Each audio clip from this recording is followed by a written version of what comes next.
The walls of Gateway Church's sprawling South Lake campus echo with both hope and scandal tonight as Daniel Floyd officially takes the pulpit, a moment overshadowed by the toxic legacy of his predecessor.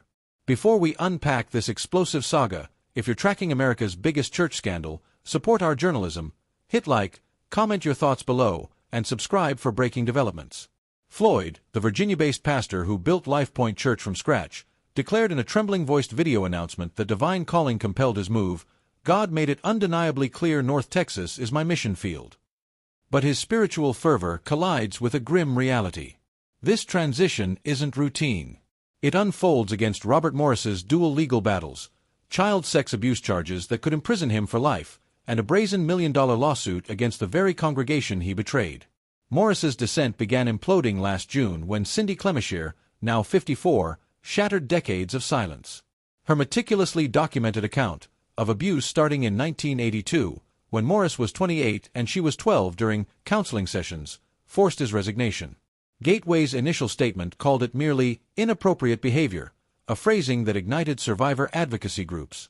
Clemisher's trauma, detailed in police reports, describes manipulation during overnight stays at Morris's Tulsa home where he'd read scripture before touching her. The church board, facing plummeting donations and protests, eventually acknowledged the abuse after forensic evidence emerged. Morris's spiritual empire crumbled overnight. Once a televangelist who counseled presidents, his books vanished from Christian retailers, and his Gateway Blessing podcast, with 500,000 subscribers, went dark. Now, Morris wages war on two fronts. In Oklahoma, he faces 5 felony counts of lewd acts with a child under 16, each carrying 20-year sentences. Prosecutors allege he groomed Clemisher across state lines, exploiting his authority as a youth minister. His September trial could see testimony from former church staffers reportedly aware of boundary violations. Simultaneously, in a Dallas courthouse, Morris demands $1.2 million in deferred compensation and retirement benefits, citing contractual obligations. Legal analysts note the grim irony. He's leveraging the CEO-style contract he designed as Gateway's founder. The church's countersuit accuses him of fraud, citing his 35-year concealment of crimes. It's like a bank robber suing for unpaid vacation days, remarked victim's attorney Boz Chivigian. Floyd inherits this minefield. His Virginia success, growing LifePoint from 12 members to 2,500, means little here. Gateway isn't just any megachurch. It's a $100 million operation with 6 campuses, a private school, and a media studio. Since Morris's exposure, attendance dropped 40%, and the Building Legacy Capital campaign stalled at $60 million of its $200 million goal. Floyd's first challenge? Rebuilding trust with families like the Carlsons, who left after learning Morris abused Clemisher while serving on Gateway's original board. They knew, insists former elder Mark Henderson. The whispers about his past struggles were code for something darker. The lawsuit reveals institutional rot. Morris's contract, obtained by investigators, guaranteed him 30% of tithes plus luxury benefits, a $3 million parsonage, first-class travel, and a therapeutic retreat budget. Shockingly, it lacked morality clauses, standard in most churches. His deferred compensation grew tax-free while Gateway funded Clemisher's therapy through its insurance. Now Morris claims he's entitled to those funds despite admitting to felonies. It's theological malpractice, argues ethicist Dr. Diane Langberg. When churches structure pay like hedge funds, they enable predators. Your engagement fuels accountability journalism. Like this report, comment Justice below, and subscribe for trial coverage this September. Floyd's early moves hint at reform. He's hired independent auditors to review all past leadership contracts and met privately with Clemisher, a first for Gateway. But pressure mounts. Congregants demand the release of the 1989 internal investigation report that cleared Morris. Others want the board resigning for enabling his return to ministry after the abuse. Former worship director Elena Martinez captures the anguish. We sang Holy Ground, while Morris stood feet for my teenage daughter.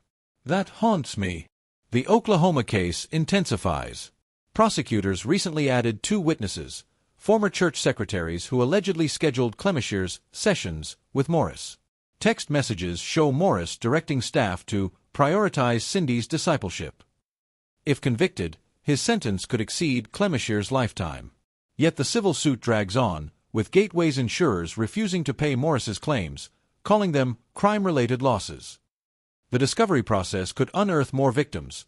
Morris's 1987 dismissal from Shady Grove Church in Dallas followed similar allegations. Floyd's vision faces existential tests. His sermon on New Beginnings drew tears but also skepticism. He spoke about storms, but never named the hurricane, criticizes blogger Julie Roys. Meanwhile, Morris's supporters fund his legal fees through a shadowy non-profit, arguing he's redeemable. The dissonance chills abuse survivors nationwide. As Clemishir told the court, "Every dollar Gateway might pay him finances his defense against me." The broader implications shake American evangelicalism. Gateway's structure, pastor as CEO, minimal oversight, mirrors Hillsong and Mars Hill, which collapsed under abuse scandals. Morris's lawsuit could set precedent. Can admitted sex criminals claim church pensions?